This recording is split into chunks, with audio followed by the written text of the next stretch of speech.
al tipo penal de feminicidio, que es una cuestión técnica que se le da a saber al legislativo, porque hay complicaciones en cuanto a la pena que se establece el Código Penal. Y bueno, regresando un poco al tema de la debida diligencia, en el presente caso observamos una obstrucción incluso de justicia, del acceso a la justicia, que es un derecho humano de las víctimas. Recientemente el Observatorio Ciudadano Nacional de Feminicidio tuvo una sentencia en 2015 del caso de Mariana Lima Buendía. Este caso fue investigado como un supuesto suicidio, pero se agotaron recursos y se llegó a la Suprema Corte de Justicia de la Nación, donde la Suprema Corte corroboró que existía violación a la debida diligencia en las investigaciones, como en el presente caso que vamos a explicar.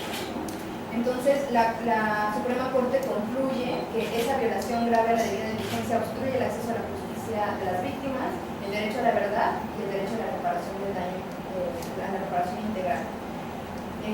También cabe señalar que recientemente, en 2011, se tuvo una reforma constitucional que ya no deja dudas la obligatoriedad de conocer o de aplicar estándares internacionales en materia de derechos humanos, ¿no? Cosa que no se ha hecho tampoco en el presente caso. Voy a dejar mi intervención hasta aquí. Puedo contestar preguntas al final, pero quisiera, para ya no hablar nada más del caso como de forma ambigua, cederle la palabra a Jason. Ella es sobreviviente de una tentativa de feminicidio y va a exponer el caso y por qué estamos aquí. Muchas gracias. Desde el principio, desde mi estadía en el hospital, me di cuenta que había irregularidades. Al ver la demanda, le comenté a la fiscal Ana Silvia que no me parecía que el delito fuera lesiones, cuando había sido un claro intento de homicidio. Ahí me argumentaron que no podía clasificarlo como intento de homicidio porque él mismo había sido quien salió de la casa, no había sido sorprendido en flagrancia.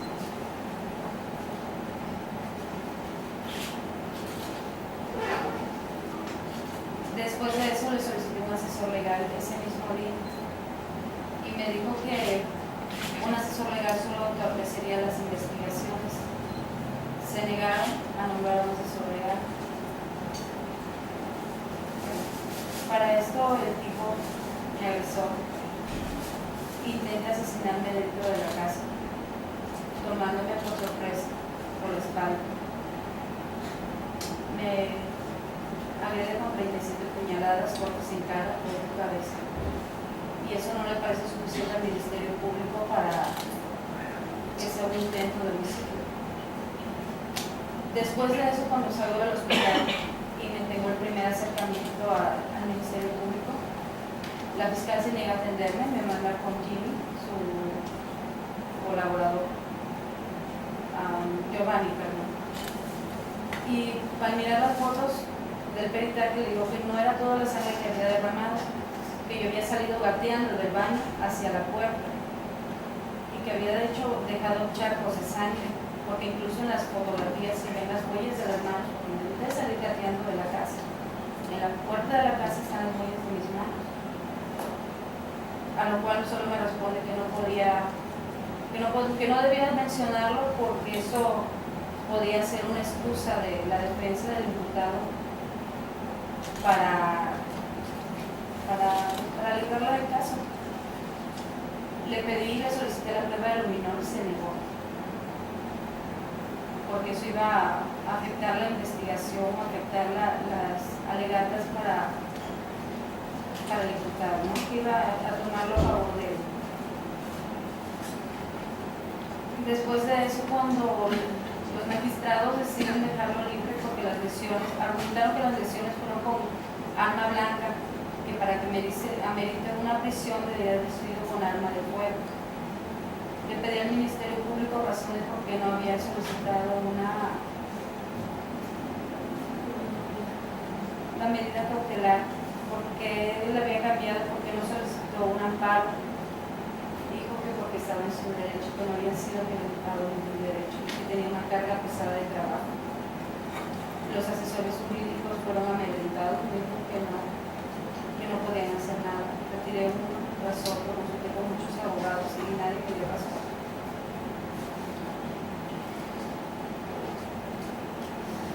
Después de eso no pude asistir a muchas audiencias, las de qué pasar. Y sin embargo, estando en el hospital y a pesar de mi estado de salud, la juez me manda una orden donde me tengo que someter a una prueba, un peritaje psicológico ordenado por la defensa del imputado. Me obligó. Cuando yo le solicité al Ministerio Público un peritaje psicológico del Ministerio Público, dijo que no podía hacer eso porque no me importa de sus derechos. Yo no tuve derechos. Estando en el hospital, yo no tuve derechos. Y así una serie de circunstancias con las que no estoy de acuerdo con el Ministerio Público.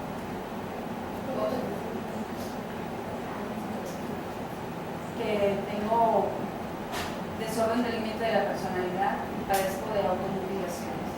Para empezar, yo no tengo antecedentes de automutilaciones, de intento de suicidio, ni mucho menos intentos de homicidio. Mi trabajo dependía de mi apariencia física. De ninguna manera me iba a lesionar.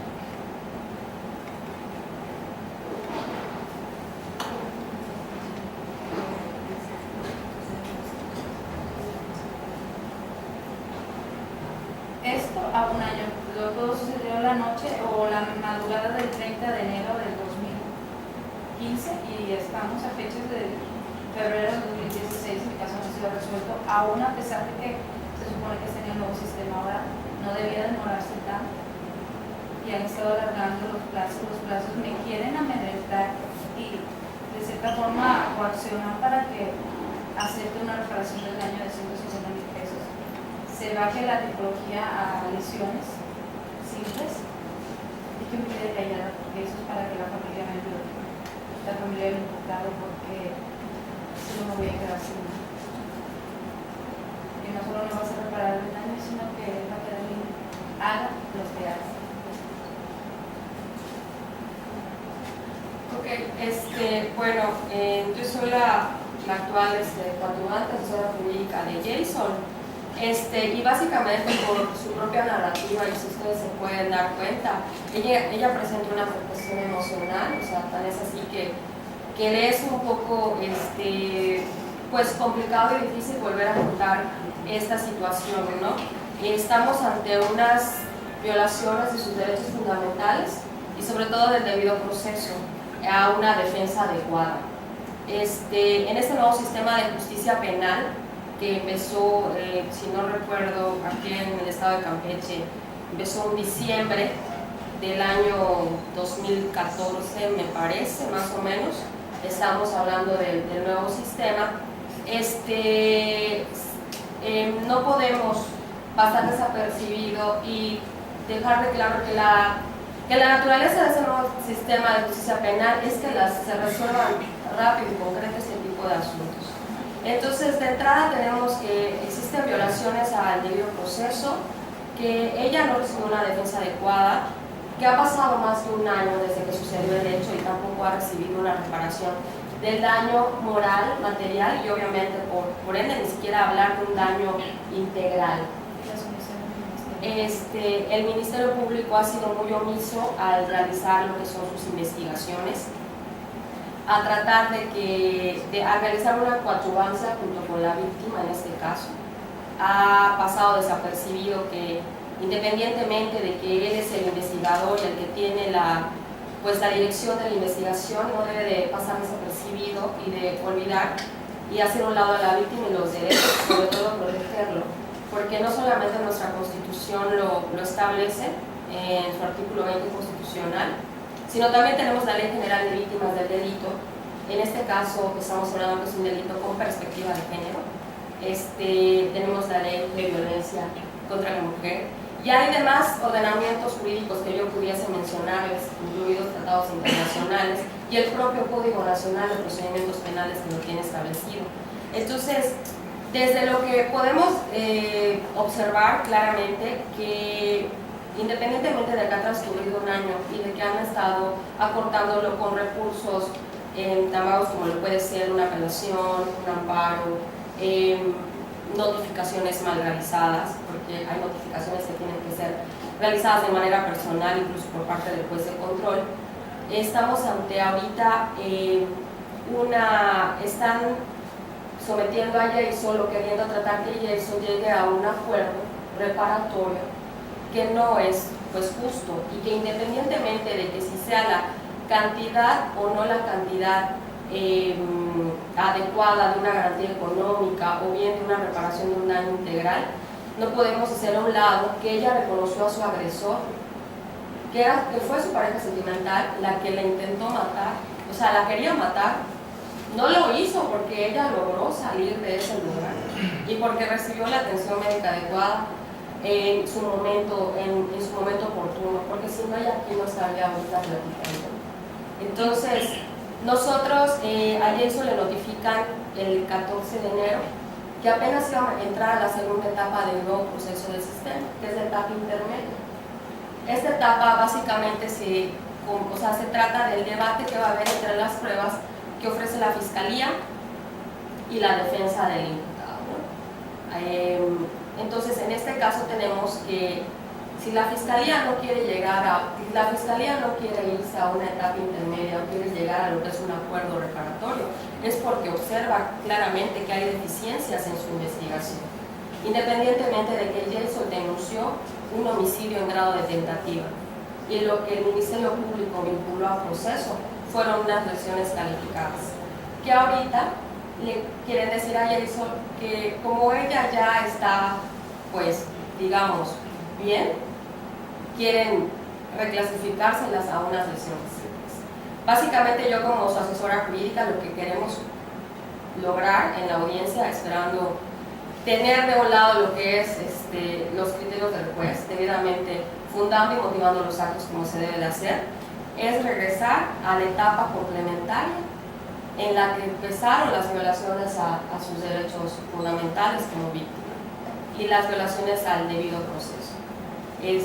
La audiencia intermedia es el día de mañana a las 9 de la mañana. El propio Código Nacional nos habla de promover actos de nulidad. Entonces, es lo que pretendemos nosotros presentar el día de mañana en la audiencia, a efecto de pues al menos dejar precedente y de que los funcionarios públicos o los servidores públicos realicen bien sus funciones de trabajo, sus funciones del debido proceso. Esta es la ventaja también, o lo bonito de este nuevo sistema, que nos permite a nosotros como ciudadanos poder observar esas violaciones a nuestros derechos y a nuestras garantías constitucionales, y al ser oídos en presencia del juez. Por parte del observatorio, nuestra postura es manifestar que nos unimos, hacemos una alianza con el apoyo del Observatorio Ciudadano Nacional de Feminicidio para brindar el acompañamiento y la asesoría jurídica correspondiente de ser un caso en el cual desde el inicio se violaron todos los derechos de la víctima.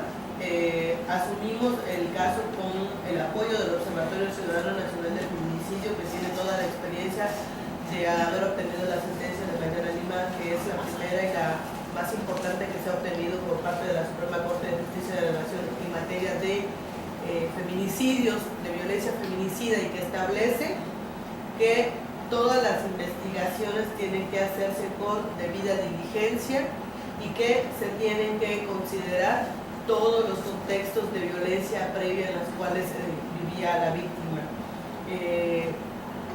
Para nosotras es muy puntual señalar que todos los actos cometidos durante el proceso contra la víctima de violencia feminicida constituyen graves violaciones a sus derechos humanos, que la víctima solicitará al Poder Judicial en su carácter de parte activa para la defensa de sus derechos, anular el proceso que se ha llevado hasta este momento por ser claramente violatorio a sus derechos, para que se reinicie con pleno apego a los derechos a todas las partes y puntualmente señalar que la conciliación y la mediación a la que ha sido llamada constituye una clara violación al Código Nacional de Procedimientos Penales, ya que se establece precisamente que en los casos de violencia de género no habrá lugar a la mediación ni a medidas alternas.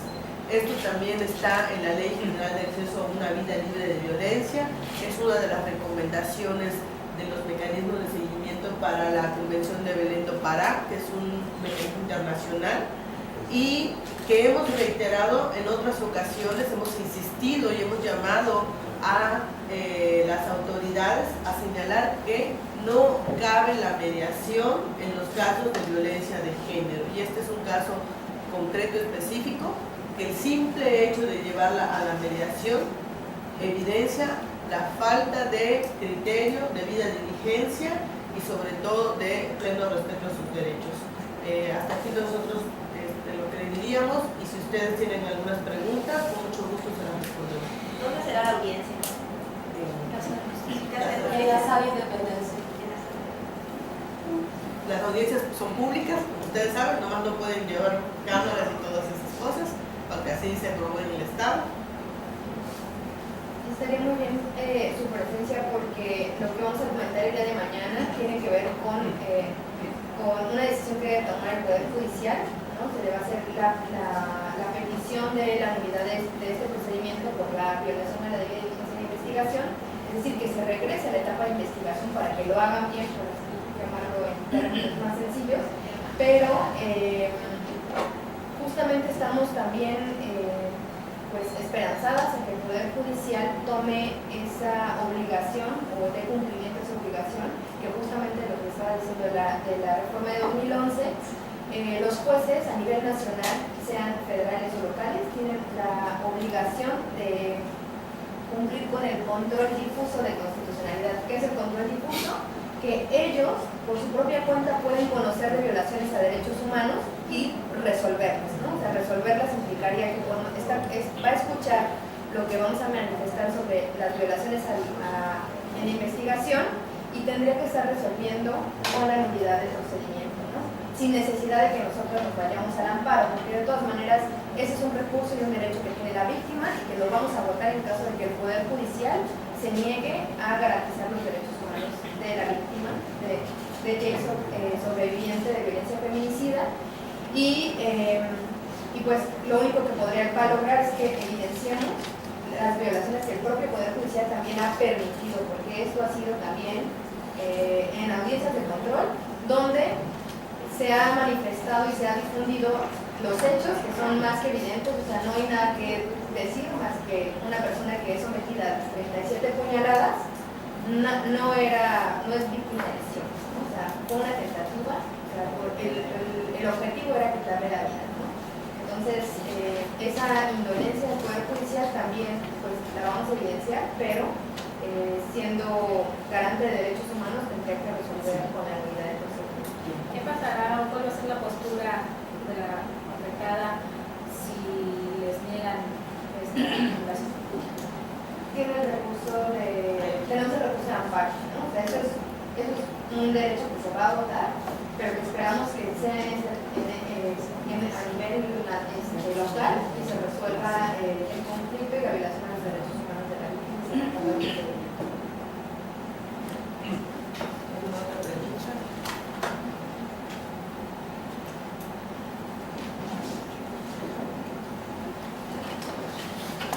Hicimos un boletín. Pues muchas gracias.